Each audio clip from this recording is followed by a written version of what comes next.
What a dramatic entrance. Oh, yeah. Let's close that. I like a good cat. Don't get me wrong, but let me set a few things here. Ooh, I forgot to do this. Exiting Steam. I should have done that beforehand, but oh well. Joke's on me.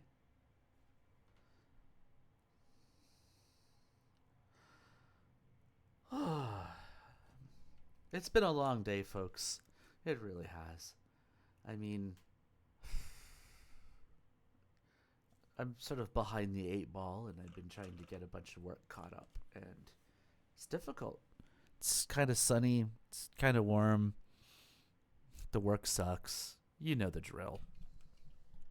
Let's not get a fire alarm this time. I agree. So, I feel like at some point I gonna anyway. Blah blah blah. Words. I may take a break partway through though to solve a problem that I was wrestling with a little bit earlier. Anyhow, we're here for something. Let's do that something. This is.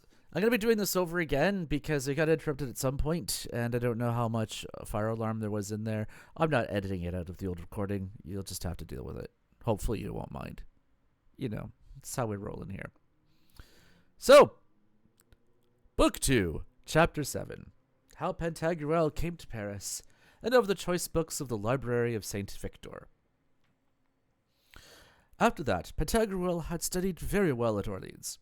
Orléans, he resolved to see the great university at Paris. But before his departure, he was informed that there was a huge big bell at Saint Etienne in the said town of Orleans, under the ground, which had been there above 214 years. I'm going to respond to that in a little bit. For it was so great that they could not by any device get it so much as above the ground, although they used all the means that were found in Vitruvius de Architectura, Albertus de Re Edificatoria, Euclid, Theon, Archimedes, and Hero de Ingenius. For all that was to no purpose. Wherefore, condescending heartily to the humble request of the citizens, and the inhabitants of the said town, he determined to remove it to the tower that was erected for it.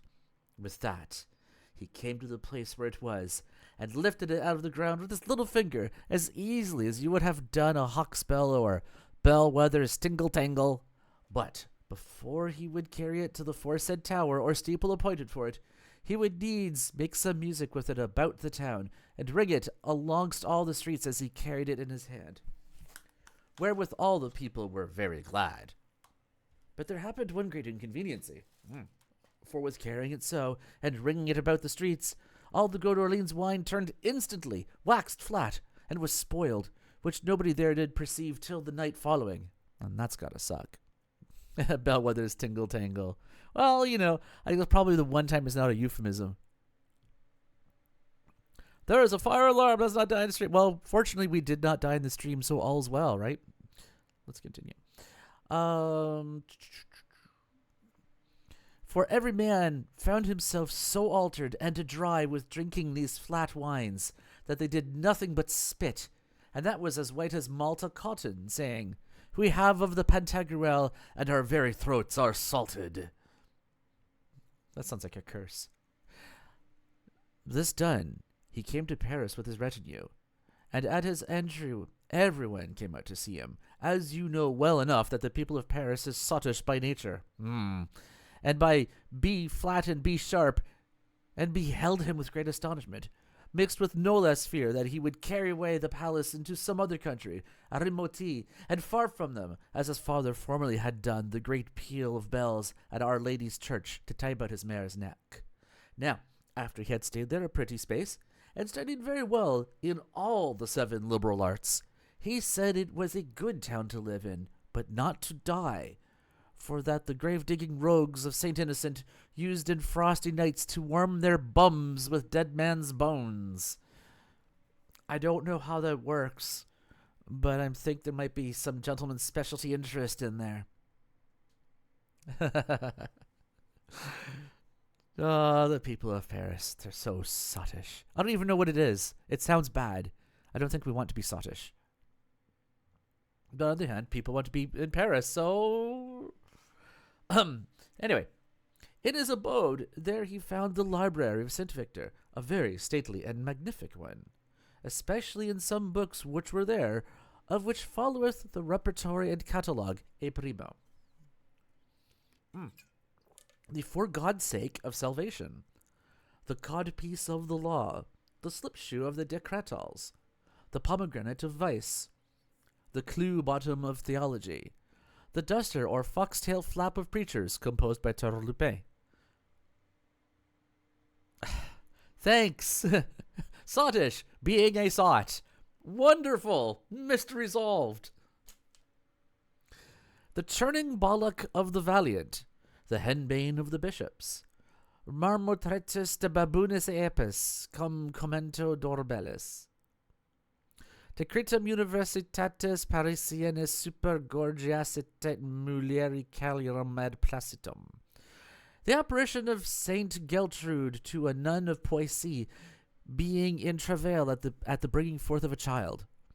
Ars honesti fartande in societat par marcum convenium. Yeah, that's fine. The mustard pot of penance. The gamashes, alias the boots of patience. Formicarium artium. That's either ants or the other thing. De brudium usu e honesta cordia gambor. Jacope, the cosend or gold in court. The frail of the scriveners. The marriage packet. The cruci or crucible of contemplation. The flim-flams of the law. I would totally like to study the flim-flams of the law. The prickle of wine. The spur of cheese. Rubofatorium de cratotorium scholarium. Tartarus de modo cacandi. The bravades of Rome. Brico de differentis browserium. The tailpiece cushion or close breech of discipline. The cobbled shoe of humility.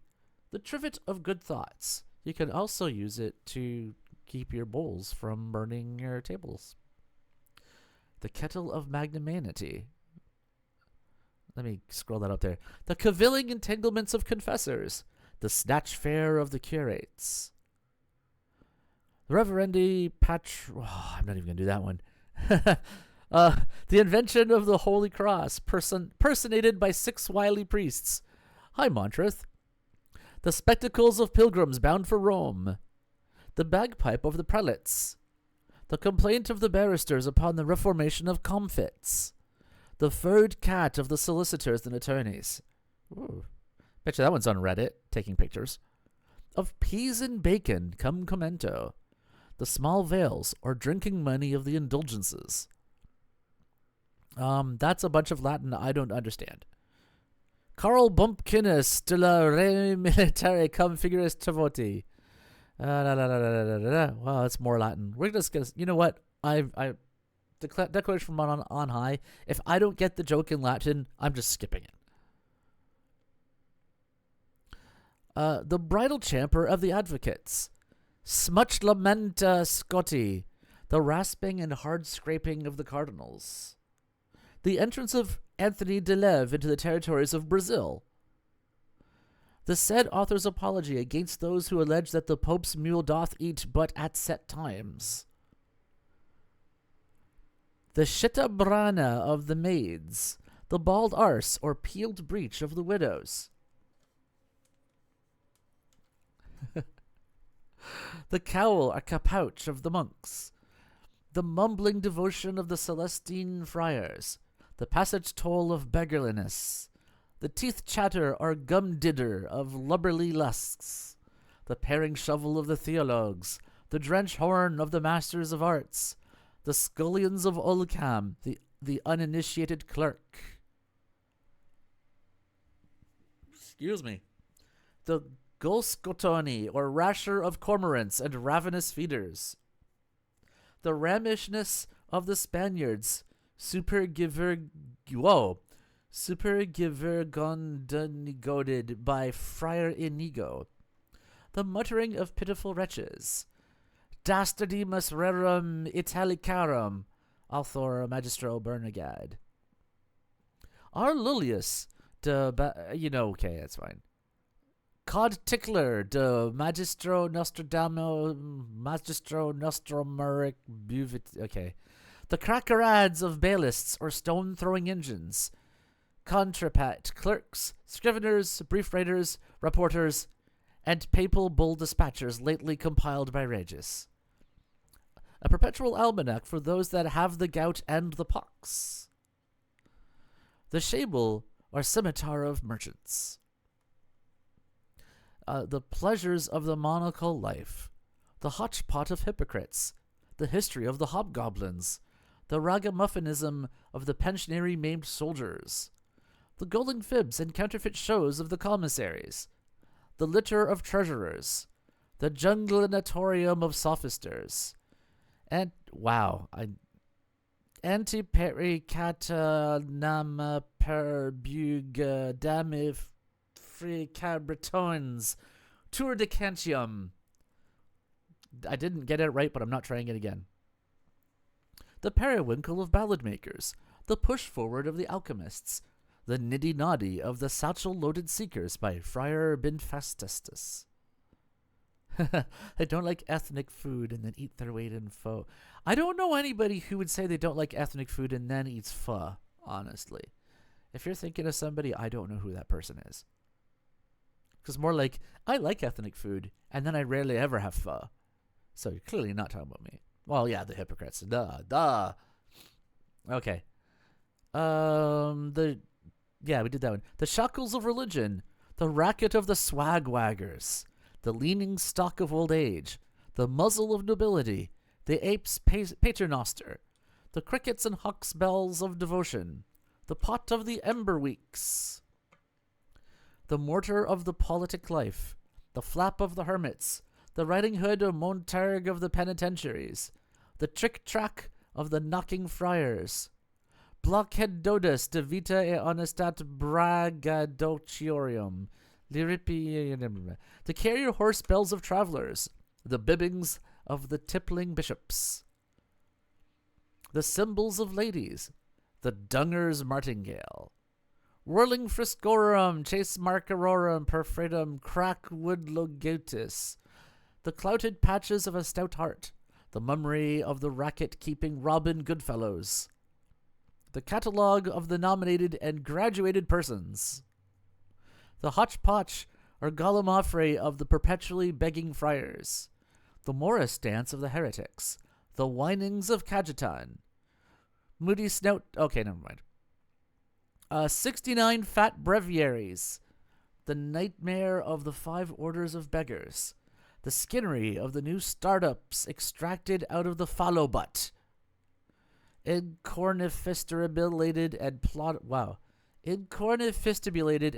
upon in the angelic sum, the raver and idle talker in cases of conscience, the fat belly of the presidents, the baffling flouter of the abbots, the chimney sweeper of astrology, the bumbisquacker of apothecaries, bumsquickracker. Yes. Yes, it is, Montrith. The kiss breach of chirurgy, which is actually sort of like a Frenchism for surgery. So the kiss breach of surgery. The practice of iniquity by Clorian Sadin. The mirror of baseness by Radniku Waldenses. The ingrained rogue by Dwarnsikas Eldenu. And The Merciless Cormorant by Hoxinido the Jew, of which library some books are already printed and the rest are now at the press in this noble city of Tübingen. Buy yours today. I'm not going there. Book 2, Chapter 8. How Pantagruel, being at Paris, received letters from his father Gargantua and the copy of them. Pantagruel studied very hard, as you may well conceive, and profited accordingly, for he had an excellent understanding and notable wit, together with a capacity and memory equal to the measure of 12 oil budgets, or butts of olives, And, as he was there abiding one day, he received a letter from his father in manner as followeth. Most dear son, amongst the gifts, graces, and prerogatives with which the sovereign plasmator God Almighty hath endowed and adorned human nature at the beginning, that seems to me a most singular and excellent, by which we may in mortal state attain to a kind of immortality, and in the course of this transitory life perpetuate our name and seed, which is done by a progeny issued from us in the lawful bounds of matrimony, whereby that in some measure is restored unto us which was taken from us by the sin of our first parents, to whom it was said that, because they had not obeyed the commandment of God their Creator, they should die, and by death should be brought to naught, so that stately frame and plasmature wherein the man at first had been created. But by this means of seminal propagation there, which continueth, quotes, in the old copy, continueth in the children what was lost in the parents, and in the grandchildren that which perished in their fathers, and so successfully until the day of the last judgment, when Jesus Christ shall have rendered up to God the Father his kingdom in a peaceable condition, out of all danger and contamination of sin. For then shall cease all generations and corruptions, and the elements leave off their continual transmutations, seeing the so much desired peace shall be attained unto and enjoyed, and that all things shall be brought to their end and period. And, therefore, not without just and reasonable cause do I give thanks to God, my Saviour and Preserver, for that he hath enabled me to see my bald old age reflourish in thy youth. For when, at his good pleasure, who rules and governs all things, my soul shall leave this world. My soul shall leave this mortal habitation. I shall not account myself wholly to die, but to pass from one place unto another, considering that, in and by that, I continue in my visible image living in the world, visiting and conversing with people of honor, and other my good friends, as I was wont to. Which conversation of mine, although it was not without sin, because we are all of us trespassers, and therefore ought continually to beseech his divine majesty to blot our transgressions out of his memory, yet was it, by the help and grace of God, without all manner of reproach before men. Wherefore, if those qualities of the mind but shine in thee wherewith I am endowed, as in thee remaineth the perfect image of my body, thou wilt be esteemed by all men to be the perfect guardian and treasure of the immortality of our name. But, if otherwise, I shall truly take but small pleasure to see it, considering that the lesser part of me, which is the body, would abide in thee, and the best, to wit, that which is the soul, and by which our name continues blessed amongst men, would be degenerate and bastardized. This I do not speak out of any distrust that I have of thy virtue, which I have heretofore already tried, but to encourage thee yet more earnestly to proceed from good to better. And that which I now write unto thee is not so much that thou shouldst live in this virtuous course, as that thou shouldst rejoice in so living and having lived, and cheer up thyself with like resolution in time to come, to the prosecution and accomplishment of which enterprise and generous undertaking thou mayst easily remember how that I have spared nothing, but have so helped thee, as if I had no other treasure in this world, but to see thee once in my life completely well bred and accomplished, as well in virtue, honesty, and valor, as in all liberal knowledge and civility, and so to leave thee after my death as a mirror representing the person of me, thy father, and if not so excellent, it is such deed as I do wish thee, yet such in my desire. But how much affection is going on in those letters, I have to wonder. You don't have to answer. I never wanted to write my relatives, so I'd be like, hi, hope you're well, love, me. But although my deceased father of happy memory, Gargantua, had bent his best endeavors to make me profit in all perfection and political knowledge, and that my labor and study was fully correspondent to, yea, went beyond his desire, nevertheless, as thou mayst well understand, the time then was not so proper and fit for learning as it is at present, neither had I plenty of such good masters as thou hast had. For that time was darksome, obscured with clouds of ignorance, and savouring a little of the infelicity and calamity of the Goths, who had, wherever they set footing, destroyed all good literature, which in my age hath by the divine goodness been restored unto its former light and dignity, and that with such amendment and increase of the knowledge, that now hardly should I be admitted unto the first form of the little grammar schoolboys.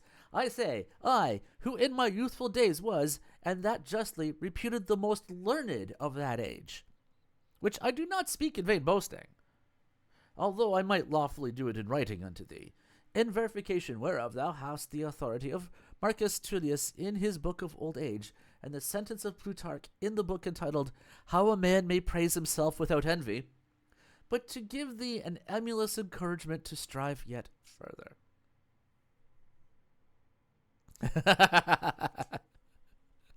You know, Montrose, I don't doubt it for a second. And I am kind of looking forward to moving past this letter, though. Now, it is in the minds of men. Now, it is that the minds of men are qualified with all manner of discipline, and the old sciences revived, which for many ages were extinct.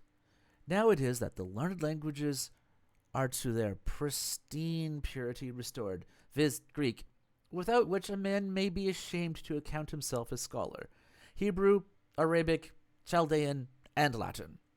Printing likewise is now in use, so elegant and so correct that better cannot be imagined, although it was found out but in my time by divine inspiration, as by a diabolical suggestion on the other side was the invention of ordnance. All the world is full of knowing men, of most learned schoolmasters, and vast libraries, and it appears to me as a truth that neither in Plato's time, nor Cicero's, nor Papinian's, that there was ever such a conveniency for studying as we see at this day there is. Nor must any adventure henceforward to come in public, or present himself in company, that hath not been pretty well polished in the shop of Minerva.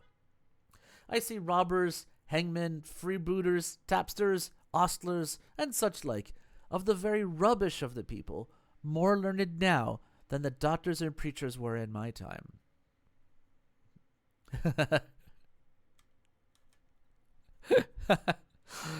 Yeah, I want to react to what you just wrote, but that would just sort of go off in this long-winded, meandering tangent. All right. What shall I say? The very women and children have aspired to this praise and celestial manner of good learning.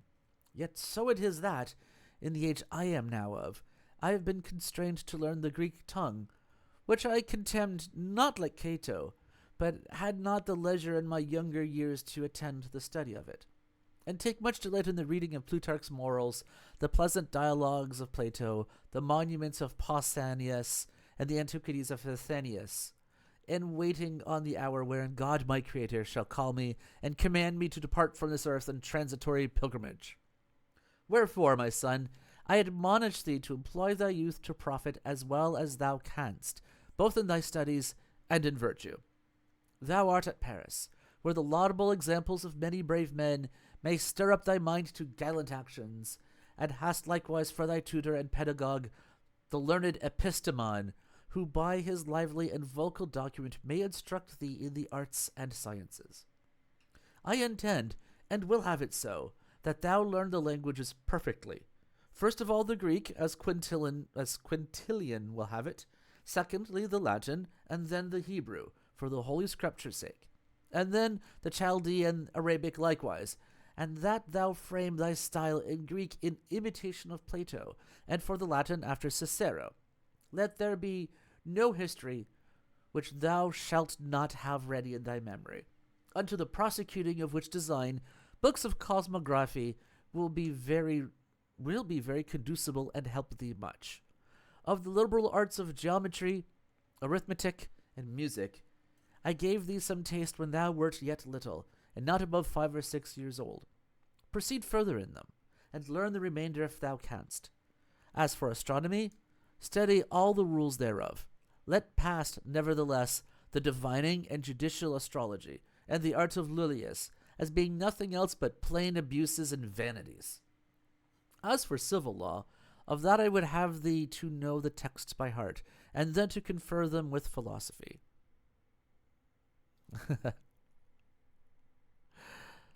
Now in matter of the knowledge, Now in matter of the knowledge of the works of nature, I would have thee to study that exactly, and that so there be no sea, river, nor fountain, of which thou dost now know the fishes, all the fowls of the air, all the several kinds of shrubs and trees, whether in forests or orchards, all the sorts of herbs and flowers that grow upon the ground, all the various metals that are hid within the bowels of the earth, together with all the diversity of precious stones that are to be seen in the Orient and south parts of the world.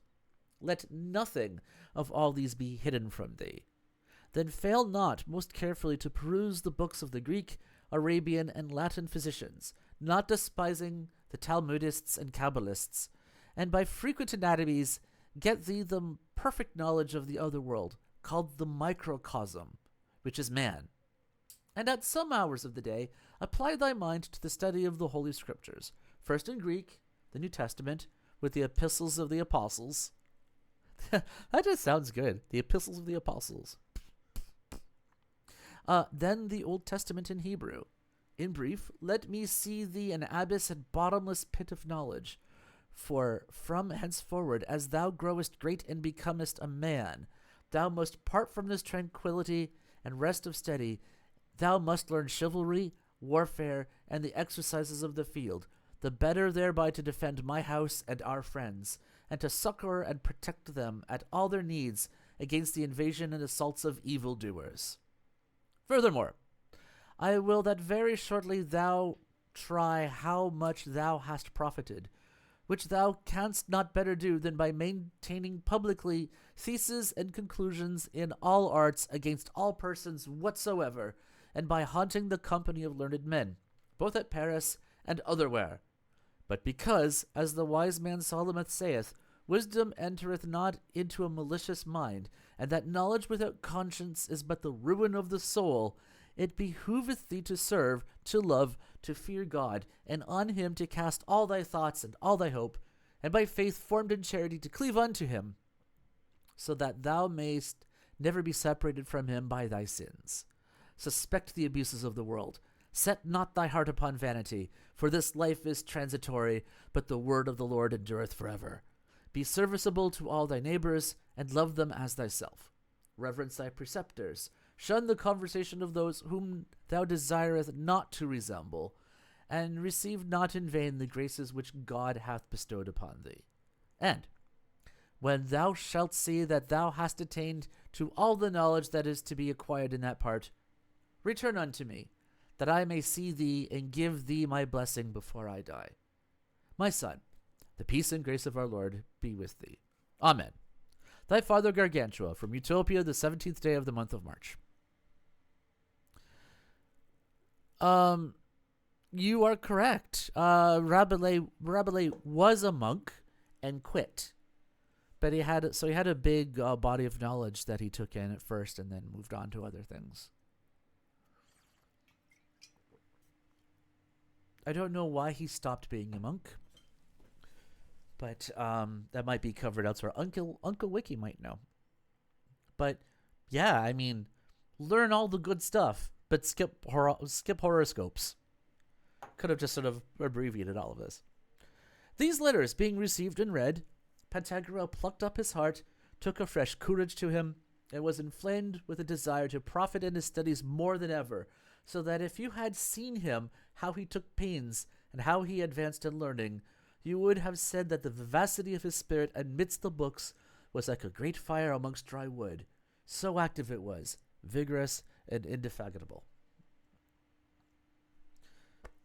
And now we're probably going to have something about dicks. Who knows? Book 2, Chapter 9.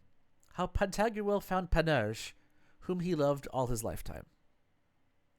One day, as Pantagruel was taking a walk without the city, towards St. Anthony's Abbey, discoursing and philosophating with his own servants and some other scholars, he met with a young man of very comely stature, and surpassing handsome in all the lineaments of his body, but in several parts thereof most pitifully wounded, in such bad equipage in matter of his apparel, which was but tatters and rags, and every way so far out of order that he seemed to have been a fighting with mastiff dogs, from whose fury he had made an escape. Or to say better, he looked, in the condition wherein he was then, like an apple-gatherer of the country of Perche.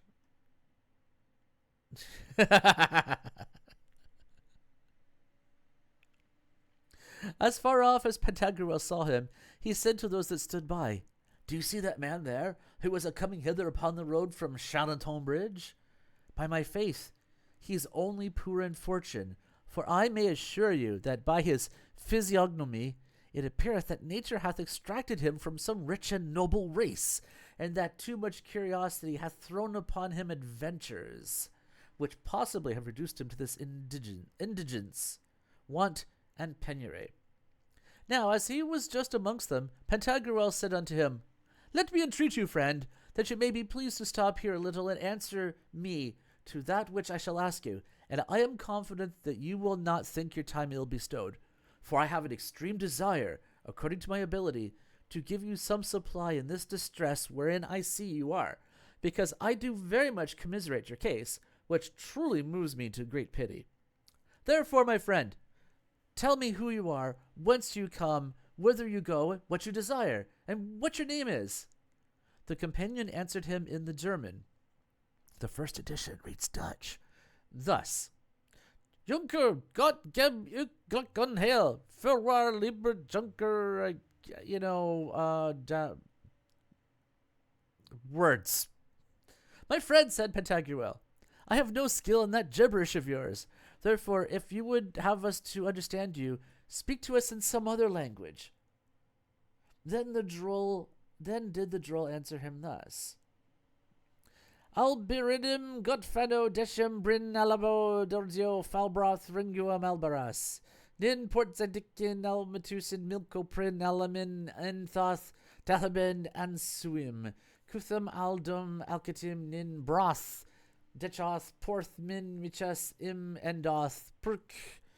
Dal mesulum hol moth danfrihim lupaldas in voldemoth. Nin her diavasoth minarbatim dalgush palfrapin dukch im scoth pruk galeth dal shinon min frultrich al conin brutadeth doth al prin."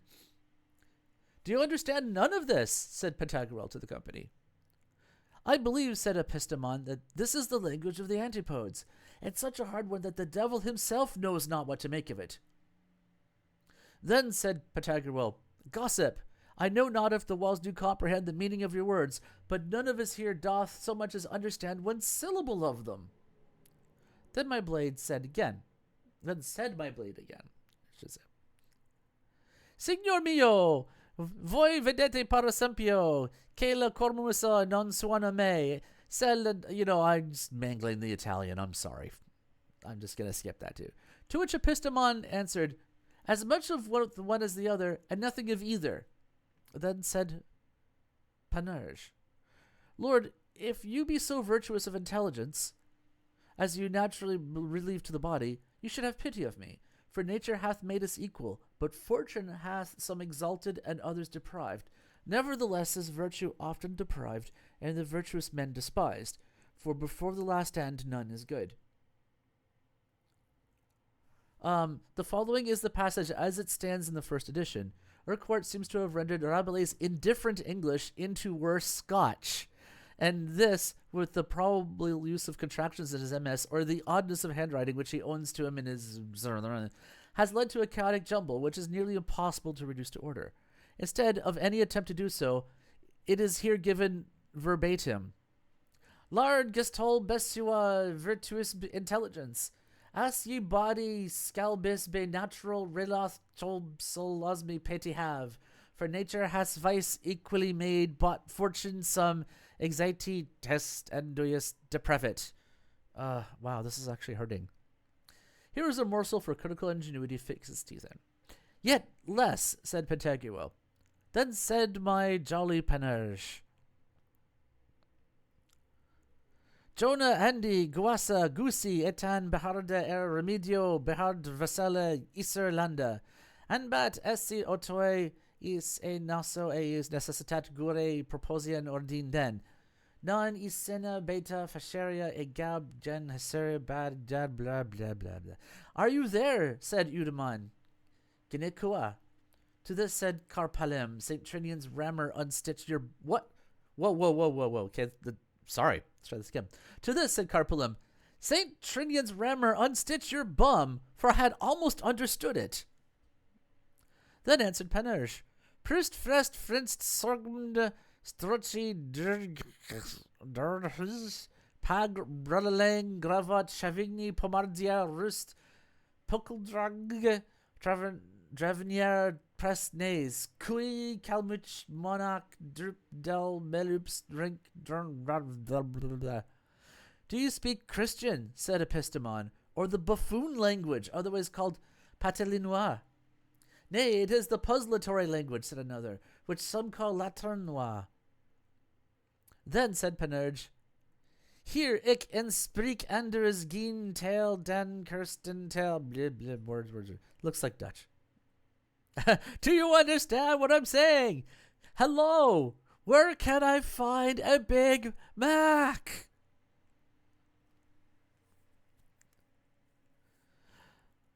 To which answered Pantagruel, As much of that. Then said Panurge, Señor de tanto hablar, yo soy cansado, porque yo suplico a vuestra vendrilla. Okay, I'm moving on. Truly, my friend, said Pantagruel, I doubt not, but you can speak diverse languages. But tell us that which you would have us do for you in some tongue which you conceive we may understand.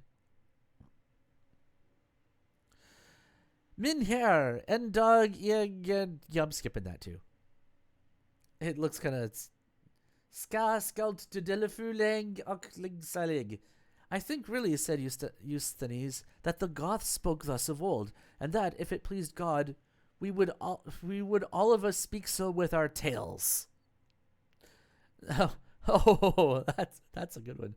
Then again said Panurge, Adon skalam leka im iskar harab. Okay, words. To which answered Epistemon, At this time I have understood him very well, for it is the Hebrew tongue most rhetorically pronounced. Then again said the gallant, Despota tenin tenegath, and I'm skipping a bunch of words. What? Said Carpalem, Pantagruel's footman. It is Greek. I have understood him. And how? Hast thou dwelt any while in Greece? Then the droll said again, Algenu dontu se vous desdaignez alguru, nu don faron zemis nu mariston ulbru, fusque vous brol tam bredage mu praton dangulus dage non cropi fos. Okay, I'm just skipping a bunch of that. In this and the preceding speeches of Panurge, the Paris Vorium edition of 1823 has been following in correcting Urquhart's text, which is full of inaccuracies. Methinks I understand him, said Pantagruel, for it is either the language of my country of Utopia, or it sounds very like it. And as he was about to have some purpose, the companion said, Jam totis vals per sacra, and I'm just going to skip a bunch of that. Well, my friend, said Pantagruel, but cannot you speak French? That I can do, sir, very well, said the companion. God be thanked. It is my natural language and mother tongue, for I was born and bred in my younger years in the garden of France, to wit, Touraine. Then, said Pantagruel, tell us what is your name, and from whence you came, for by my faith I have already stamped in my mind such a deep impression of love towards you, that if you will condescend unto my will, you will not depart out of my company, and you and I shall make up another couple of friends, such as Aeneas and Achates were. Sir, said the companion, my true and proper Christian name is Panurge, and now I come out of Turkey, to which country I was carried away prisoner at that time when they went to Metelen with a mischief. And willingly would I relate unto you my fortunes, which are more wonderful than those of Ulysses were, but seeing that it pleaseth you to retain me with you, I most heartily accept of the offer, protesting never to leave you should you go to all the devils in hell. We shall have, therefore, more leisure at another time, and a fitter opportunity wherein to report them. For at this present I am in a very urgent necessity to feed. My teeth are sharp, my belly empty, my throat dry, and my stomach fierce and burning. All is ready. If you will but set me to work, it will be as good as a balsamum for sore eyes to see me gulch and raven it.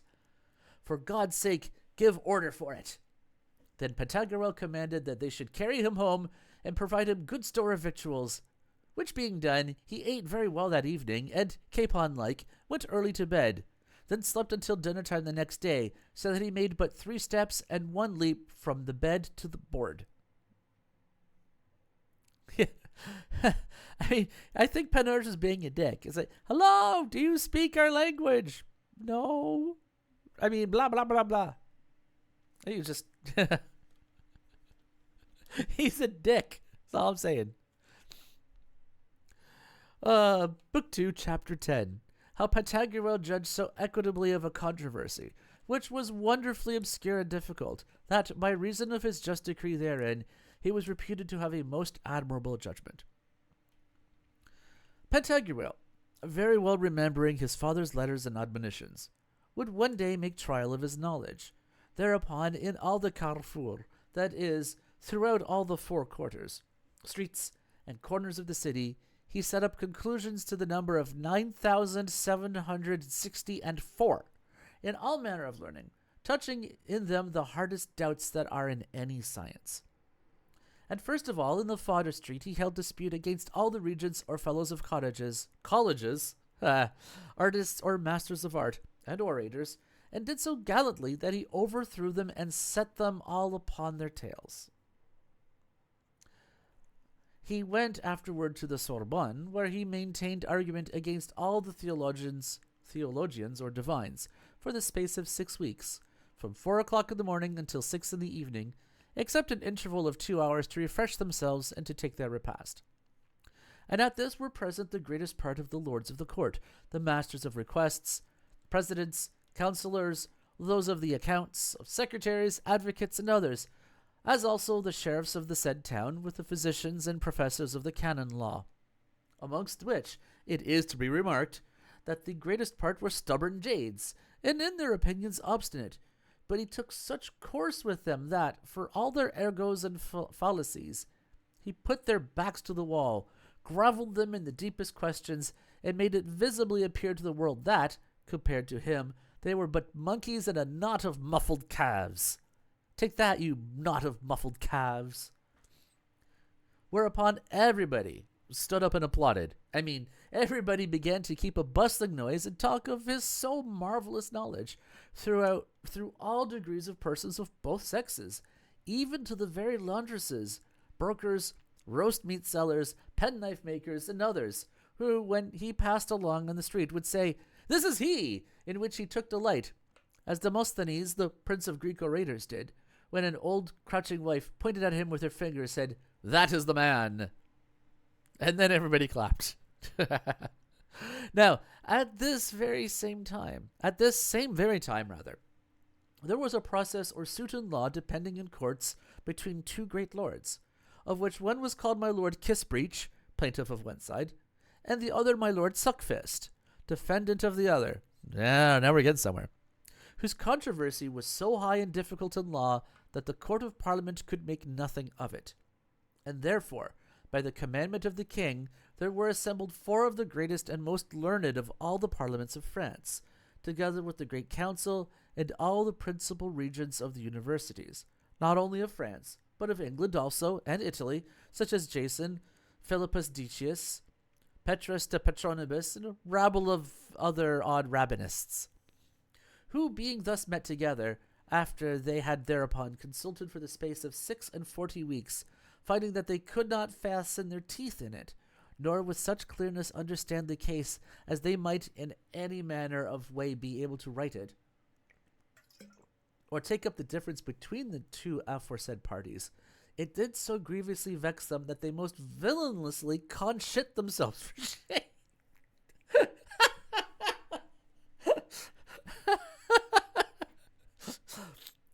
Well, I'm the greatest thinker of England. I can't get anywhere, so there's only one thing left to do. The most villain. Oh, Oh my god, I I'm just copying this line and just gonna paste that later because that's just I think that's just become my personal motto. Most villainously conshit themselves for shame. Oh, fuck. That was good. Pardon my French.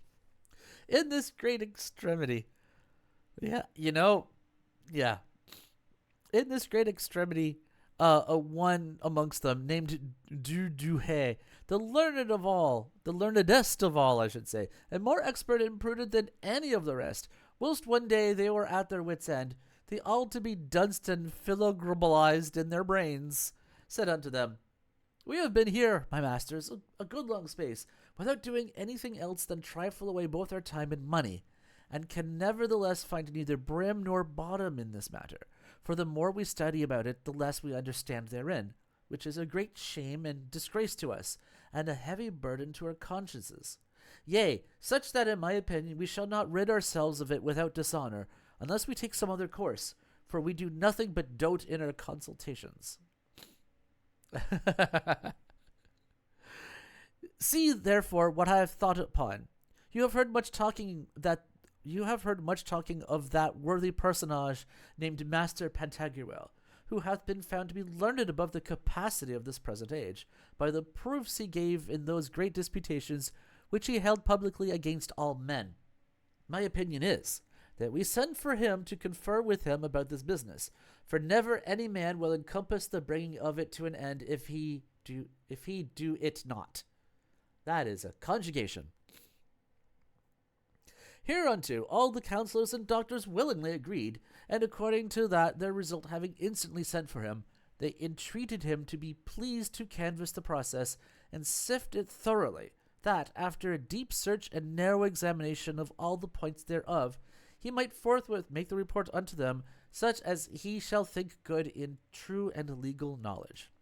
To this effect, they delivered into his hands the bags wherein were the writs and pancarts concerning that suit, which for bulk and weight were almost enough to lade 4 great couillards, or stoned asses. Wow. But Pantagruel said unto him, Are the 2 lords betwixt whom this debate and process is still living? It was, answered him, Yes. To what a devil, then, said he, serve so many paltry heaps and bundles of papers and copies which you give me? Is it not better to hear their controversy from their own mouths, whilst they are face to face before us, than to read these vile fopperies, which are nothing but trumperies, deceits, diabolical cozenages of sepula, pernicious slights and subversions of equity? For I am sure that you and I'm sure that you and all those through whose hands this process has passed have by your devices added what you could to pro contra and such sort that, although their differences perhaps was clear and easy enough to determine at first, you have obscured it and made it more intricate by the frivolous, sottish, unreasonable, and foolish reasons and opinions of Accursius, Baldus, Bartolus, De Castro, De Imola, Hippolytus, Parnamo, Partatian, Alexander, Curtius, and those other old mastiffs, who never understood the least law of the Pandects, they being but mere blockheads and great tithe calves, ignorant of all that which was needful for the understanding of the laws. For, as it is most certain, they had not the knowledge either of the Greek or Latin tongue, but only of the Gothic and barbarian. The laws, nevertheless, were first taken from the Greeks, according to the testimony of Ulpian el Poster d'Originger, which we likewise may perceive that by that all the laws are full of Greek words and sentences. And then we find that they are reduced into a Latin style, the most elegant and ornate that whole language is able to afford, without excepting that of any that ever wrote therein, nay, not of Sallust, Varro, Cicero, Seneca, Titus Livius, nor Quintilian. How then could these old dotards be able to understand aright the text of the laws, who never in their time had looked upon a good Latin book, as doth evidently enough appear by the rudeness of their style, which is fitter for a chimney sweeper, or for a cook, or a scullion, than for a jurisconsult and the doctor in laws? Dude hates him a whole bunch of guys. Furthermore, Seeing the laws are excerpted out of the middle of moral and natural philosophy, how should these fools have understood it, that have, by God, studied less in philosophy than my mule? In respect of human learning and the knowledge of antiquities and history, they were truly laden with these faculties as a toad is with feathers. That's an oh snap moment right there. And yet of all this, the laws are so full that without it they cannot be understood, as I intend more fully to show unto you in a peculiar treatise, which on that purpose I am about to publish. Therefore, if you will that I take any middling in this process, first cause all these papers to be burnt. Secondly, make the two gentlemen come personally before me, and afterwards, when I shall have heard them, I will tell you my opinion freely, without any feignedness or dissimulation whatsoever. Some amongst them did contradict this motion, as you know that in all companies there are more fools than wise men, and that the greater part always surmounts the better, as saith Titus Livius in speaking of the Carthaginians. But the foresaid Duhay held the contrary opinion, maintaining that Pantagruel had said well, and what was right, in affirming that these records, bills of inquest, replies, rejoinders, exceptions, depositions, and other such diableries of truth-entangling writs, were but engines wherewith to overthrow justice, and unnecessarily to prolong such suits as did depend before them, and that, therefore, the devil would carry them all away to hell if they did not take another course, and proceeded not in times coming according to the prescripts of evangelical and philosophical equity. Yes, my lord, said they. Which of you, said Pantagruel, is the plaintiff? It is I, said my lord Kissbreach. Go then, my friend, said he, and relate your matter unto me from point to point, according to the real truth, or else by cock's body, if I find you to lie so much as in one word, I will make you shorter by the head, and take it from off your shoulders to show others by your example that at justice and judgment men ought to speak nothing but the truth. Therefore take heed that you do not add nor impair anything in the narration of your case. Begin. Now that's an oath people gotta respect. Do you promise to say the truth, the whole truth, and nothing but the truth? So help you, I'll cut your fucking head off? I mean, tell me that wouldn't work. Maybe it wouldn't work.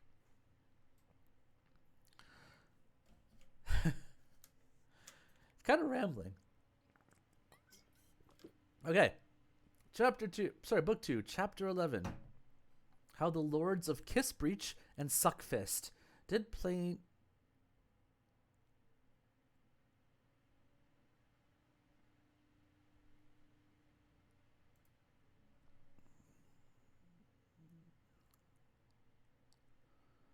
Wow, I just wanted to mention, by the way, that that the phrase "I'll kill you" inspired a moderator action. So you're now allowed to say you're now allowed to kill people, I guess, or threaten them or something. Try not to abuse the power too much. Then began Kissbreach in manner as followeth. My lord, it is true that a good woman of my house carried eggs to the market to sell. Be covered, Kissbreach, said Pantagruel. Thanks to you, my lord, said the Lord Kissbreach, but to the purpose.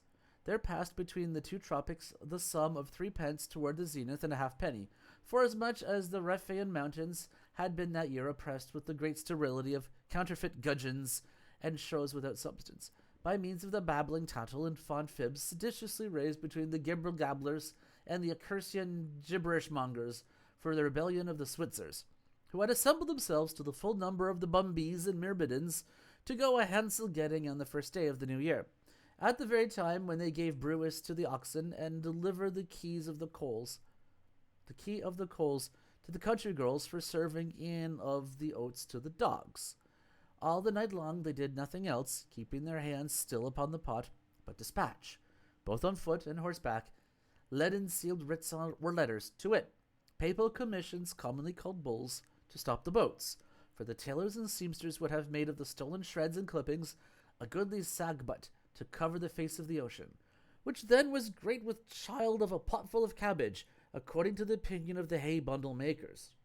But the physicians said By the urine they could discern no manifest sign of the bustard's pace, nor how to eat double-tongued mattocks with mustard, unless the lords and gentlemen of the court should be pleased to give by B. Moll express command to the pox not to run about any longer in gleaning up of coppersmiths and tinkers.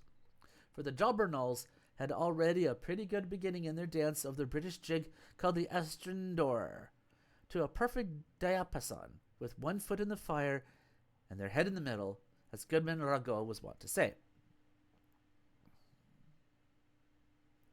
Ha, my masters! God moderates all things and disposes of them at his pleasure, so that against unlucky fortune a carter broke his frisking whip, which was all the wind instrument he had. This was done at his return from the little paltry town, even then when Master Antitus of Cresplots was licentiated, and had passed his degrees in all dullery and blockishness, according to the sentence of the canonists. Beati dunces quinorium ipsi stumblaverunt. But that which makes Lent to be so high, by Saint Fiacre of Bry, for it is nothing else but the Pentecost never comes but to my cost. Yet, on a fore there, ho! A little rain stills a great wind, and we must think so, seeing that the serjeant hath propounded the matter so far above my reach, that the clerks and secondaries could not with the benefit thereof lick their fingers, feathered with ganders, so orbicularly as they were wont in other things to do. And we do manifestly see that everyone acknowledgeth himself to be in the error wherewith another hath been charged, reserving only those cases whereby we are obliged to take an ocular inspection in a perspective glass of these things toward the place in the chimney where hangeth the sign of the wine of 40 girths, which have been always accounted very necessary for the number of 20 panels and pack saddles of the bankrupt protectionaries of 5 years' respite. Howsoever, at least, he that would not let fly the fowl before the cheesecakes ought in law to have discovered his reason why not. For the memory is often lost with a wayward shoeing. Well, God keep Theobald Mittain from all danger. Then said Pantagruel, Hold there! Ho, my friend, soft and fair, speak at leisure and soberly without putting yourself in a collar. I understand the case. Go on.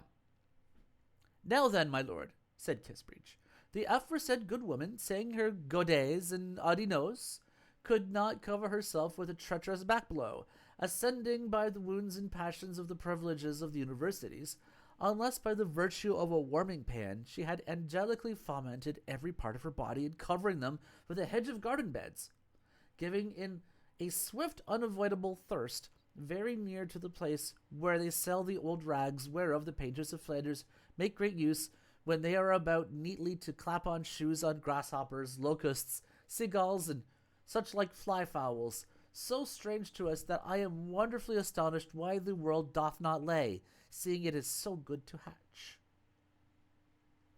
Here the Lord of Suckfist would have interrupted him and spoken somewhat, whereupon Pantagruel said unto him, Sit! By St. Anthony's belly, doth it become thee to speak without command? I sweat here with the extremity of labor and exceeding toil I take to understand the proceeding of your mutual difference. Yet thou comest to trouble and disquiet me. Peace in the devil's name! Peace! Thou shalt be permitted to speak thy bellyful when this man hath done, and no sooner. Go on, said he to Kissbreech. Speak calmly, and do not overheat yourself with too much haste. I perceiving, then, said Kissbreech, that the pragmatical sanction did make no mention of it, and that the holy pope to everyone gave liberty to fart at his own ease. That's one for a quote file, by the way. That if that the blankets had no streaks wherein the lyres were to be crossed with a ruffian-like crew, and the rainbow being newly sharpened at Milan to bring forth larks, gave his full consent that the good woman should tread down the heel of the hip-gut pangs, by virtue of a solemn protestation put in by the little testiculated or codstead fishes, which, to tell the truth, were at the time very necessary for understanding the syntax and construction of old boots. Therefore, John Calf, their cousin Gervais once removed with a log from the woodstack, very seriously advised her not to put herself into the hazard of quog-swagging in the lee, to be scoured with a buck of linen cloth, till first she had kindled the paper. This counsel she laid hold on, because he desired her to take nothing and throw out, for non depot vedit, qui cum sapientia cadit. Matters thus standing, seeing the masters of the chamber of accounts, or members of that committee, did not fully agree amongst themselves in casting up the number of the Almany whistles, whereof were framed those spectacles for princes which have lately printed at Antwerp.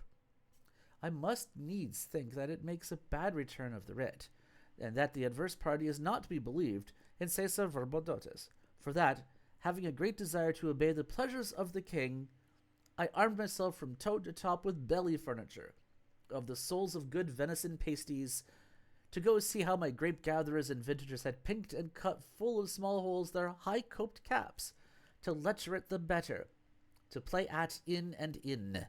And indeed, the time was very dangerous in coming from the fair, insofar that many trained bowmen were cast at the muster and quite rejected, although the chimney tops were high enough, according to the proportion of the windgalls in the legs of horses, or of the malanders, in which the esteem of expert farriers is no better disease, or else the story of Ronnie Patfam, or Lamy Bouchidon, Lamy Baudichon, Lamy Baudichon, interpreted by some to be the tale of a tub or of a roasted horse, savours of apocrypha, and is not an authentic history. And by this means there was that year great abundance throughout all the country of Artois of tawny buzzing beetles, to the no small profit of the gentlemen great stick faggot carriers, when they did eat would make us play the better at the tennis and the balloon. And truly, my lord, to express the real truth without dissimulation, I cannot but say that those pretty subtle devices which are found out in the etymologizing of patterns would descend more easily into the river of the Seine, to serve forever at the miller's bridge upon the said water, as it was heretofore decreed by the king of the Canarians, according to the sentence or judgment given thereupon, which is to be seen in the registry and records within the clerk's office of this house.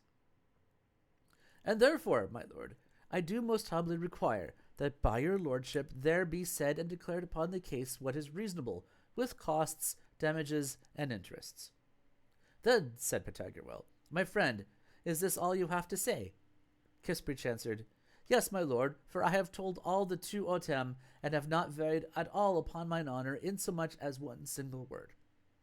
You then, said Pantagruel, my lord of Suckfist, say what you will, and be brief, without omitting, nevertheless, anything that may serve to the purpose. And you know, it's fine that you haven't understood what it was. The world's greatest jury linguists and learned men could not come to grips with it either. So don't feel bad. It just means that you're not like the world's foremost super genius. You're just still amongst the geniuses. And don't worry, I couldn't figure it out either. I was reading words. I was like, is this what madness feels like? Because it's just words, and they seem to have shaped sentences, but I have no clue what's going on.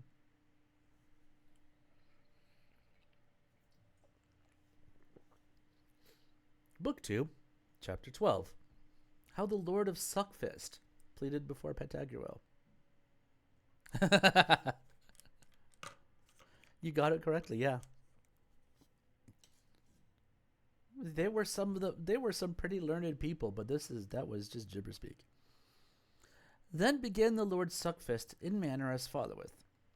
My lord, and you my masters, if the iniquity of men were as easily seen in categorical judgment as we can discern flies in a milk pot, the world's 4 oxen had not been so eaten up with rats, nor had so many ears upon the earth been nibbled away so scurvily.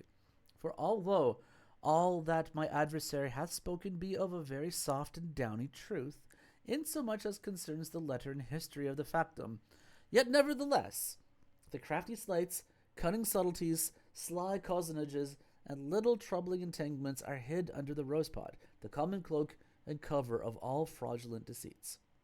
Should I endure that, when I am eating my pottage equal with the best, or is it potage, or whatever, that without either thinking or speaking any manner of ill, They rudely come to vex, trouble, and perplex my brains with that antique proverb which saith, Who in his pottage eating drinks will not, when he is dead and buried, see one jot. And, good lady, how many great captains have we seen in the day of battle, when in open field the sacrament was distributed in luncheons of the sanctified bread of the confraternity, the more honestly to nod their heads, play on the lute, and crack with their tails, to make pretty little platform leaps in keeping level by the ground. But now the world is unshackled from the corners of the packs of Leicester.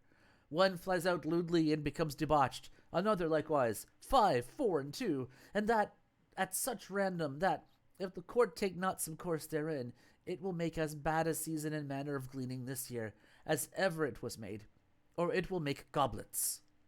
If any poor creature go to the stoves to illuminate his muzzle with a cow's herd, or to buy winter boots, that the sergeants passing by, or those of the watch, happen to receive the decoration of a clyster, or the fecal matter of a close stool upon the rustling, wrangling, clutter-keeping masterships, should any because of that make bold to clip the shillings and testers and fry the wooden dishes? Sometimes, when we think one thing, God does another, and when the sun is wholly set, all beasts are in the shade. Let me never be believed again if I do not gallantly prove it by several people who have seen the light of day.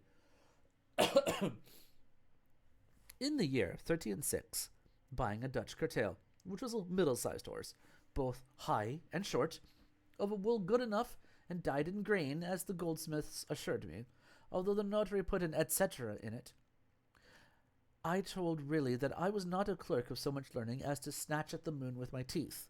But as for the butter firkin where Vulcanian deeds and evidences were sealed, the rumor was, and the report thereof went current, that salt beef will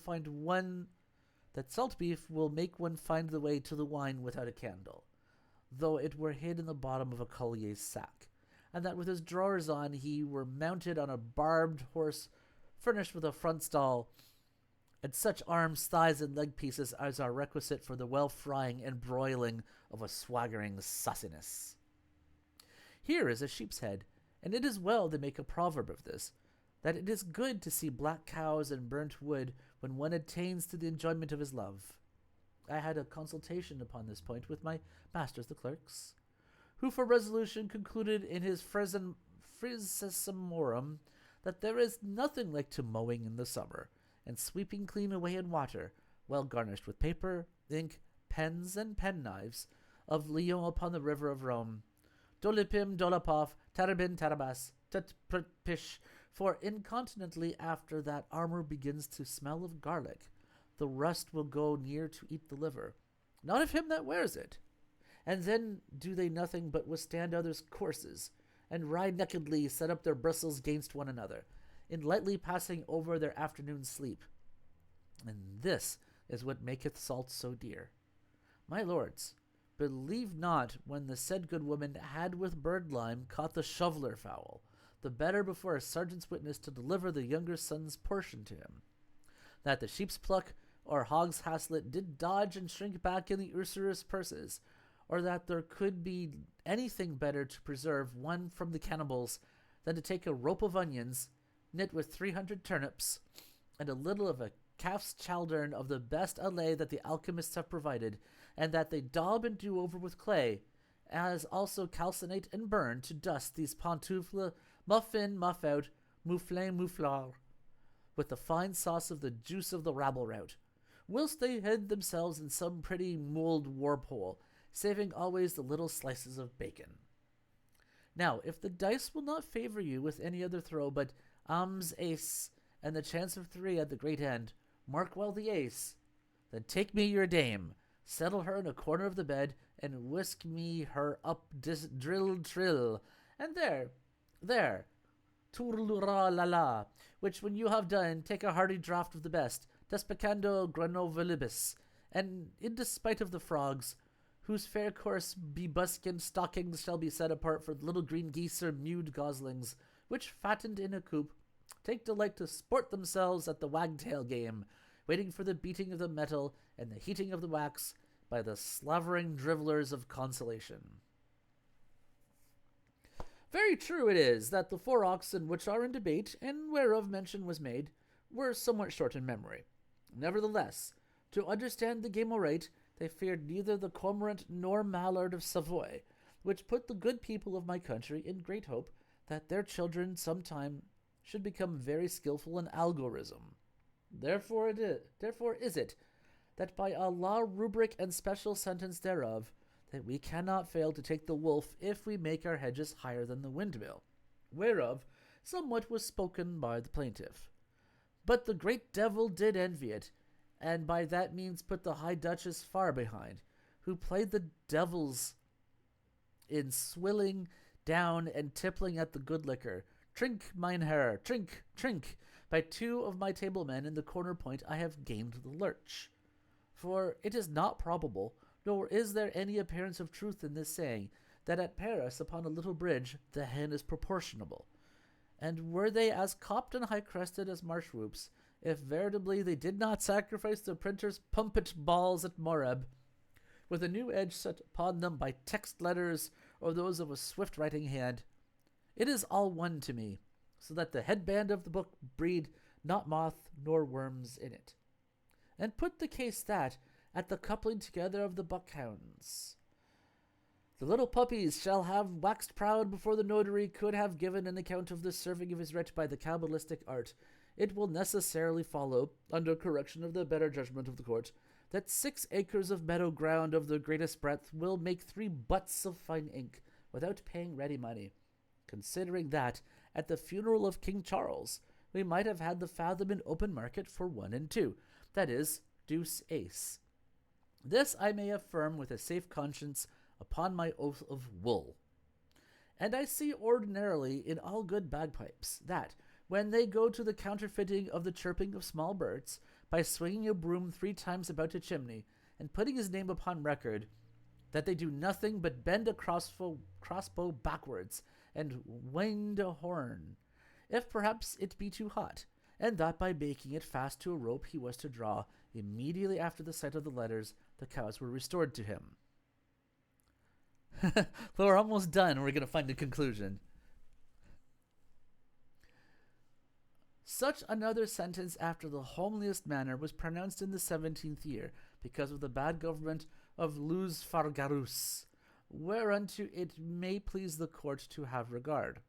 I desire to be rightly understood, for truly I say naught but that in all equity, and with an upright conscience, that these may very well be dispossessed who drink holy water as one would do a weaver's shuttle, whereof suppositories are made to those that will not resign, but on the terms of L and tell, and giving one thing for another. Tunc, my lords, quid juris pro minoribus? For the common custom of the Salic law is such, that the first incendiary or firebrand of sedition that flays the cow and wipes his nose in a full concert of music, without blowing in the cobbler's stitches, should in the time of the nightmare sublimate the penury of his member by moss gathered when people are like to founder themselves at the mess of midnight, to give the estrapade to those white wines of Anjou that do the fear of the leg in lifting it by horsemen called gambetta, and that neck to neck after the fashion of Brittany, concluding as before with costs, damages, and interests. After that the Lord of Suckfist had ended, Pantagruel said to the Lord of Kissbridge, My friend, have you a mind to make any reply to what is said? No, my lord, answered Kissbridge, for I have spoke all I intended, and nothing but the truth. Therefore, put an end for God's sake to our difference, for we are here at great charge. Wow, my jaw actually hurts from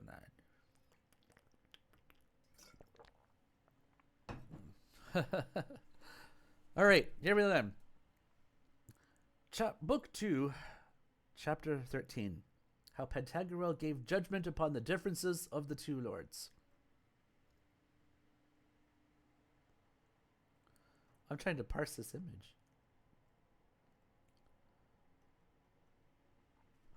Then Pantagruel, rising up, assembled all the presidents, counselors, and doctors that were there, and said unto them, Come now, my masters, you have heard vive voces oraculo, the controversy that is in question. What do you think of it? They answered him, We have indeed heard it, but have not understood the devil so much as one circumstance of the case. And therefore we beseech you, una voce, and in courtesy request that you would give sentence as you think good, and ex nunc protex tunc, we are satisfied with it, and do ratify it with our full consents. Well, my masters, said Pantagruel, seeing you are so pleased, I will do it, but I do not truly find the case so difficult as you make it. You paragraph Caton, the law frater, the law Gallus, the law Quinquepedum, the law Venum, the law Si Dominus, the law Mater, the law Mulier Bona, to the law Si Quis, the law Pomponius, the law Fundi, the law Emptor, the law Praetor, the law Venditor, and a great many others, are far more intricate in my opinion. After he had spoke thus, he walked a turn or two about the hall, plodding very profoundly, as one may think, for he did groan like an ass whilst they girthed him too hard, with the very intensiveness of considering how he was bound and conscious to do right to both parties, without varying or accepting of persons. Then he returned, sat down, and began to pronounce sentence as followeth. Having seen, heard, calculated, and well conceived of the differences between the lords of Kissbreach and Suckfist, the court saith unto them that in regard of the sudden quaking, shivering, and hoariness of the flickermouse, bravely declining from the estival solstice, to attempt by private means the surprisal of toyish trifles in those who are a little unwell for having taken a draught too much, through the lewd demeanour and vexation of the beetles that inhabit the diurnal climate of a hypocritical ape on horseback, bending a crossbow backwards, the plaintiff truly had just cause to calfet, or with oakum to stop the chinks of the galleon which the good woman blew up with wind, having one foot shod and the other bare, reimbursing and restoring to him, low and stiff in his conscience, as many bladder nuts and wild pistaches as there is of hair in 18 cows, with as much for the embroiderer and so much for that. He is likewise declared innocent of the case privileged from the napdardies, into the danger whereof it is thought he had incurred, because he could not jocundly and with fullness of freedom untruss and dung, by the decision of a pair of gloves perfumed with the scent of bum gunshot at the walnut tree taper, as is usual in his country of Rabelais. Slacking, therefore, the topsail, and letting go the bowline with brazen bullets, wherewith the mariners did, by the way of protestation, bake in paste meat great store of pulse interquilted with the dormouse, whose hawk's bells were made with a puntinaria, after the manner of Hungary or Flanders lace, and which his brother-in-law carried in a panier, lying near to 3 chevrons or bordered gules, whilst he was clean out of heart, drooping and crestfallen by the too narrow sifting, canvassing, and curious examining of the matter in the angularly dog-hole of the nasty scoundrels, from whence we shoot at the ver formal popinjay with a flap made of a foxtail. Okay, you with me so far? But in that he chargeth the defendant that he was a botcher, cheese-eater, and trimmer of man's flesh and bald, which in the arcy-versy swag-fall-tumble was found not true, as by the defendant was very well discussed. The court, therefore, doth condemn and immerse him in 3 porringers of curds, well cemented and close together, shining like pearls, and cod-pieced after the fashion of the country, to be paid unto the said defendant about the middle of August in May.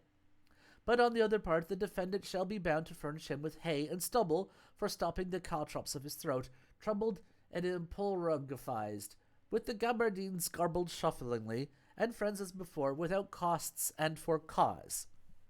Which sentence being pronounced, the 2 parties departed, both contented with the decree, which was a thing almost incredible, for it never came to pass since the great reign, nor shall the like occur in 13 jubilees hereafter, that 2 parties contradictorily contending in judgment be equally satisfied and well pleased with the definitive sentence.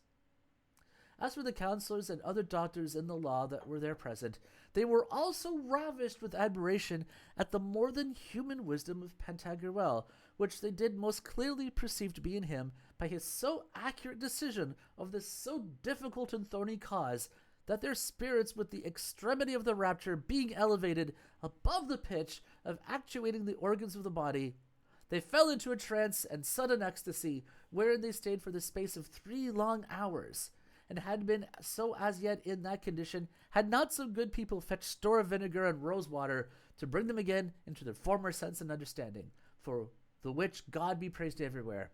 And so be it.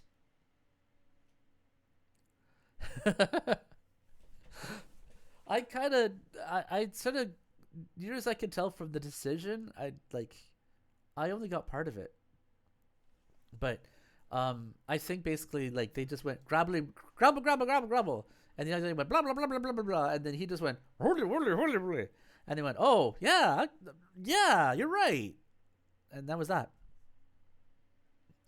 But I gather part of it might have been like a woman who was only wearing one shoe got on the other guy's boat, and that somehow like stopped it from having wind or something. And bending the crossbows backwards is apparently very bad. Maybe people were just poopy faces. It is a mystery. But we're going to go back to Panurge. Book 2. I mean, we got a bunch of people who can't shat themselves, so I mean, they're surely a startling fart. Book 2, Chapter 14. How Panurge related the manner how he escaped out of the hands of the Turks. Woo! There's all the dogs. Is there any greater pain of teeth than when the dogs have you by the legs?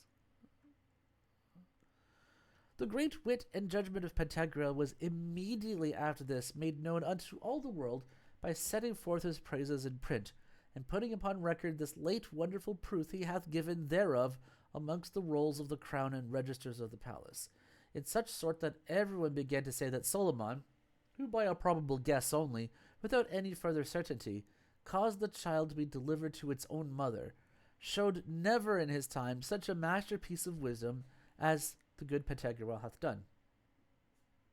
Oh. What's going on? Oh. Okay, there's stuff going on in the kitchen. Happy are we, therefore, that we have him in our country. And indeed they would have made him And indeed they would have made him thereupon master of the requests and president in the court, but he refused all, very graciously thanking them for their offer. For, said he, there is too much slavery in these offices, and very hardly can they be saved that do exercise them, considering the great corruption that is amongst men. Which makes me believe, if the empty seats of angels be not filled with other kinds of people than those, that we shall not have the final judgment in these 7,067 jubilees yet to come. And so Cusanus will be deceived in his conjecture. Remember that I have told you of it, and given you fair advertisement in time and place convenient. But if you have any hogsheads of good wine, I willingly will accept of a present that. Which they very heartily did do, in sending him of the best that was in the city, and he drank reasonably well, but poor Panurge bibbed and boused of it most villainously, for he was as dry as a red herring, as lean as a rake, and like a poor lank slender cat, walked gingerly as if he had trod upon eggs. So that by someone being admonished, in the midst of his draught of a large... They're going to wait for this motor to go by. So that by someone being admonished, in the midst of his draught of a large deep bowl full of excellent claret, with these words, Fair and softly, gossip, you suck up as if you were mad. I give thee to the devil, said he. Thou hast not found here thy little tippling sippers of Paris, that drink no more than the little bird called a spink or a chaffinch, and never take in their beakful of liquor, till they be bobbed up on the tails on the matter of the sparrows. O companion, if I could mount up as well as I can get down, I had been long ere this above the sphere of the moon with Empedocles. But I cannot tell what a devil this means. This wine is so good and delicious, that the more I drink thereof, the more I am athirst. I believe that the shadow of my master Pantagruel engendereth the altered and thirsty men, as the moon doth the catars and defluxions. At which word the company began to laugh, which Pantagruel perceiving, said, Panurge, what is that which moves you to laugh so?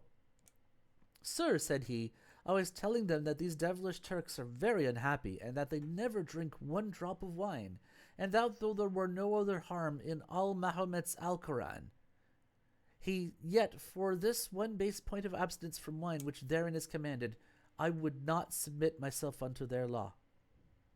But now tell me, said Pantagruel, how you escaped out of their hands. By God, sir, said Panesh, I will not lie to you in one word. The rascally Turks had broached me upon a spit, all larded up like a rabbit, for I was so dry and meagre that otherwise of my flesh they would have made but very bad meat, and in this manner began to roast me alive. As they were thus roasting me, I recommended myself unto the divine grace, having in my mind the good St. Lawrence, and always hoped in God that he would deliver me out of this torment. Which came to pass, and that very strangely. For as I did commit myself with all my heart unto God, crying, Lord God, help me! Lord God, save me! Lord God, take me out of this pain and hellish torture, wherein these traitorous dogs detain me for my sincerity and the maintenance of thy law. The roaster or turnspit fell asleep by the divine will, or else by the virtue of some good god, of some good Mercury, who cunningly brought Argus into a sleep for all his 100 eyes. When I saw that he did no longer turn me in roasting, I looked upon him, and perceived that he was fast asleep. Then took I up in my teeth a firebrand by the end where it was not burnt, and cast it into the lap of my roaster. And another did I throw as well as I could under a field couch that was placed near to a chimney, wherein was the straw bed of my master turnspit. Presently the fire took hold on the straw, and from the straw to the bed, and from the bed to the loft, which was planked and sealed with fir, after the fashion of the foot of a lamp. But the best was that the fire which I had cast into the lap of my paltry roaster burnt up all his groin, and was beginning to seize upon his cullions, when he became sensible of the danger, for his smelling was not so bad, but that he felt it sooner than he could have seen daylight. Then suddenly getting up, and in a great amazement running to the window, he cried out to the streets as high as he could, Dalboroth, Dalboroth, Dalboroth, which is as much to say as fire, fire, fire. Incontinently turning about, he came straight towards me to throw me quite into the fire, and to that effect had already cut the ropes wherewith my hands were tied, and was undoing the cords from off my feet, when the master of the house, hearing him cry fire, and smelling the smoke from the very street where he was walking with some other Bashas and Mustafas, ran with all the speed he had to save what he could, and to carry away his jewels. Delicious singed scullions. Yet such was his rage, before he could well resolve how to go about it, that he caught the brooch whereon I was spitted, and wherewith killed my roaster stark dead, of which wound he died thereof for want of government, or otherwise, for he ran him in with the spit a little above the navel, toward the right flank, till he pierced the third lappet of his liver, and the blows slanting upward from the midriff or diaphragm, through which it had made penetration. The spit passed athwart the pericardium or capsule of his heart, and came out above his at his shoulders, betwixt the spondylus or turning joints of the chine of the back and the left homoplat, which we call the shoulder blade. True it is, for I will not lie, that in drawing the spit out of my body I fell to the ground near unto the andirons, and so by the fall took some hurt, which indeed had been greater, but that the lardons, or little slices of bacons wherewith I was stuck, kept off the blow. My bashaw then, seeing the case to be desperate, his house burnt without remission, and all his goods lost, gave himself unto all the devils in hell, calling upon some of them by their names, Grilgoth, Astaroth, Rabelais, and Gribouilly, 9 several times. Yes. Which, when I saw, I had above 6 pence worth of fear, dreading that the devils would come even then to carry away this fool, and seeing me so near him, would perhaps snatch me up too. I am already, I thought, half roasted, and my lardons will be the cause of my mischief, for these devils are very liquorous of lardons, according to the authority which you have of the philosopher Jamblichus and Murmalt in the Apology of Bocetus, adulterated pro magistros nostros. But for my better security I made the sign of the cross, crying, Hagios, Athanatos, Hotheos, and none came. At which my rogue Bashaw being very much aggrieved would, in transpiercing his heart with my spit, have killed himself, and to that purpose had set it upon his breast, but it could not enter, because it was not sharp enough. Excuse me. Whereupon I, perceiving that he was not like to work upon his body the effect which he intended, although he did not spare all the force he had to thrust it forward, came up to him and said, Master Bugrino, thou dost here but trifle away thy time, or rashly lose it, for thou wilt never kill thyself thus as thou doest. Well, thou mayst hurt or bruise somewhat within thee, so as to make thee languish all thy lifetime most pitifully among the hands of the chirurgeons. But if thou wilt be counselled by me, I will kill thee clear outright, so thou shalt not so much as feel it. And trust me, for I have killed a great many others, who have found themselves very well after it. Ha, my friend, said he, I prithee do so, and for thy pains I will give thee my codpiece. Take it, here it is. There are 600 seraphs in it, and some fine diamonds and most excellent rubies. And where are they? Said Epistemon. By St. John, said Panurge, they are a good way hence, if they are always keep going. But where is the last year of snow? That was the greatest care that Villon the Parisian poet took. Make an end, said Pantagruel, that we may know how thou didst dress thy bashaw. By the faith of an honest man, said Panurge, I do not lie in one word. I swaddled him in a scurvy swaddle binding which I found lying there half burnt, and with my cords tied him roister-like both hand and foot, in such sort that he was not able to wince. Then passed my spit through his throat, and hanged him thereon, fastening the end thereof at 2 great hooks of crampirons, upon which they did hang their halberds, and then, kindling a fair fire under him, did flame you up my milurt, as they used to do dry herrings in a chimney. With this, taking his budget and a little javelin that was upon the aforesaid hooks, I ran away a fair gallop rake, and God he knows how I did smell my shoulder of mutton. When I was come down unto the street, I found everybody come to put out the fire with store of water, and seeing me so half roasted, they did naturally pity my case, and threw all their water upon me, which by a most joyful refreshing of me did me very much good. Then they did present me with some victuals, but I could not eat much, because they gave me nothing to drink but water after their fashion. Other hurt they did me none, only one little villainous turkey knob-breasted rogue came thieftiously to snatch away some of my lardons, but I gave him such a sturdy thump and sound rap on the fingers with all the weight of my javelin that he came no more the second time.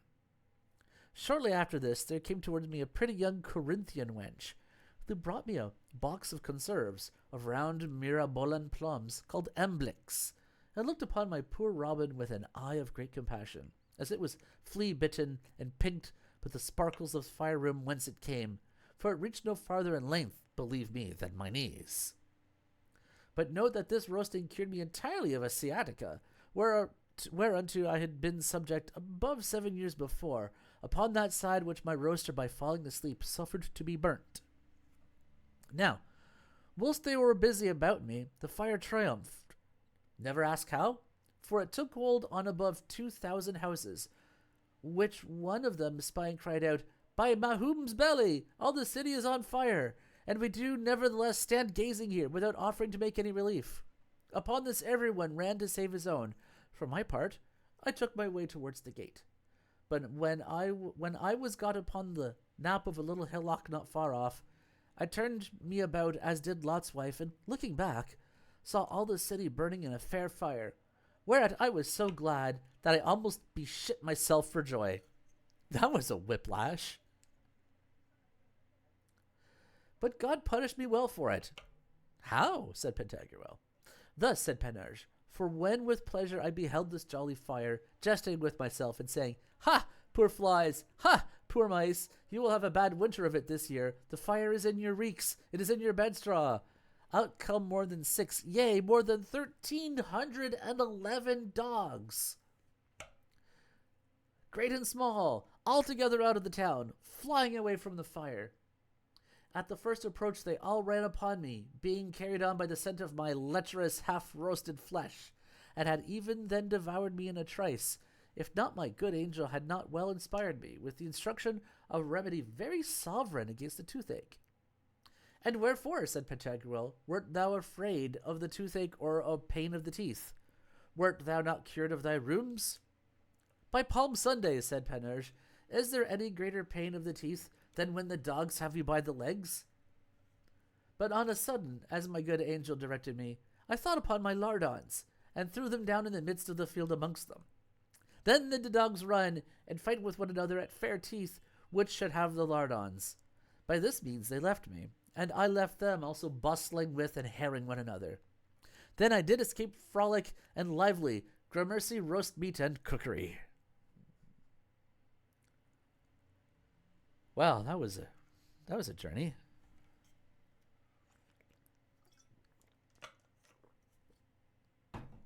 All right. I had been meaning to take a break, but that never really happened. Let's see if I can't get through this one. Book 2, Chapter 15. How Panurge showed a very new way to build the walls of Paris. Pantagruel one day, to refresh himself of his study, went a-walking toward St. Marcel's suburbs, to see the extravagancy of the Gobelin building, and to taste of their spiced bread. Oh, that sounds nice, actually. Panurge was with him, having always a flagon under his gown, and a good slice of a gammon of bacon.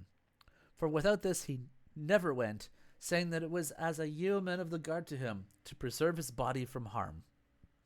Other sword he carried he none, and when Pantagruel would have given him one, he answered that he needed none, for that it would but heat his milt.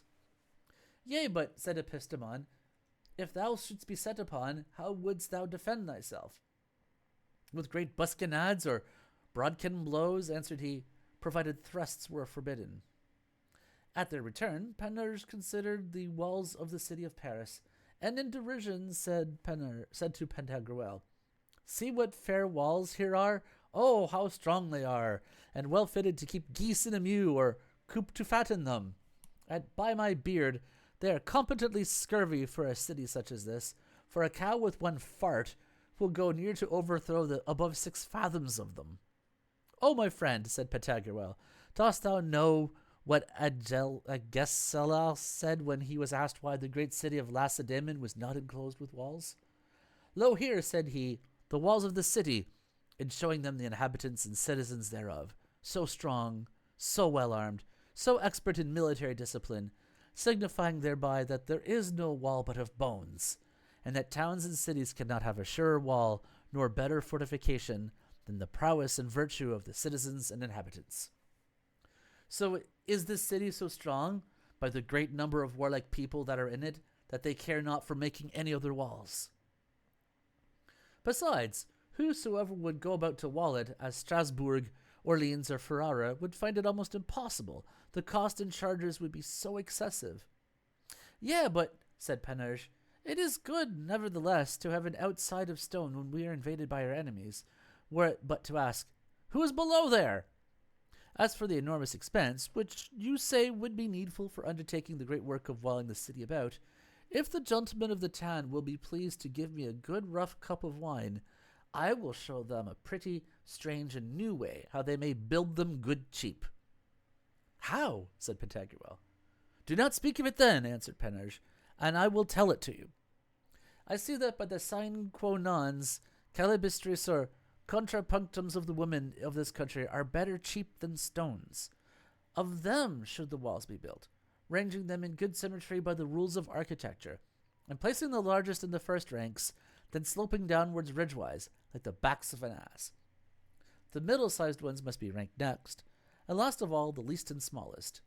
This done, there must be a fine little interlacing of them, like points of diamonds, that is to be seen in the great towers of Bourges, with a like number of the nudinudos, nil nistrandos, and stiff brackmards that dwell in amongst the claustral codpieces.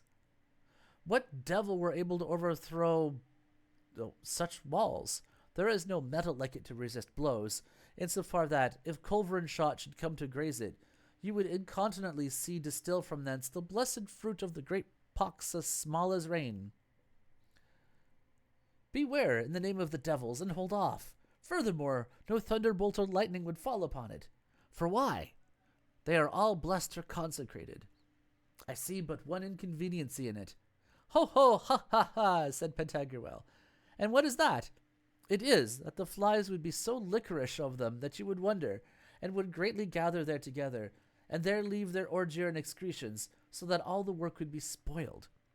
But see how they might be remedied.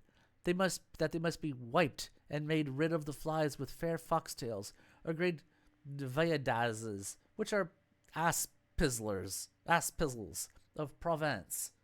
And to this purpose I will tell you, as we go to supper, a brave example set down by Frater Lubinus.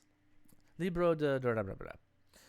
In the time that the beasts did speak, which is not yet 3 days since, a poor lion, walking through the forest of Bière, and saying his own little private devotions, passed under a tree where there was a roguish collier gotten up to cut down wood, who, seeing the lion, cast his hatchet at him and wounded him enormously in one of his legs, whereupon the lion halting, he so long toiled and turmoiled himself in roaming up and down the forest to find help, that at last he met with a carpenter, who willingly looked upon his wound, cleansed it as well as he could, and filled it with moss, telling him that he must wipe his wound well, that the flies not do their excrements in it, whilst he should go search for some yarrow or millefeuille, commonly called the carpenter's herb.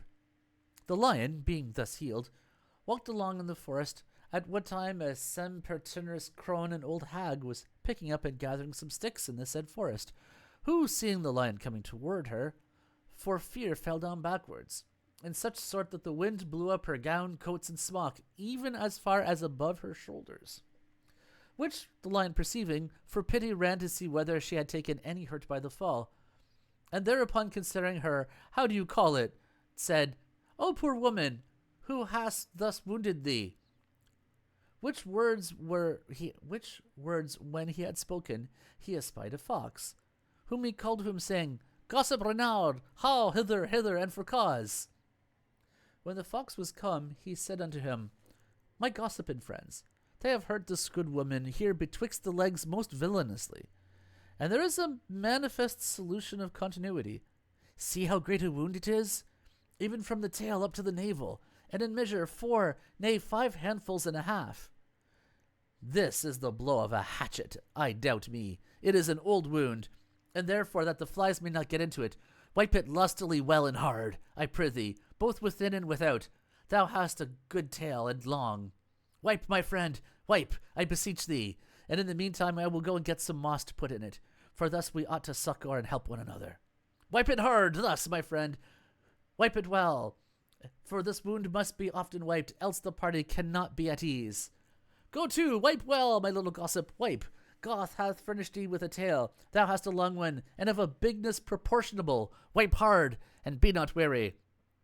A good wiper who, in wiping continuously, wipeth with his wipard.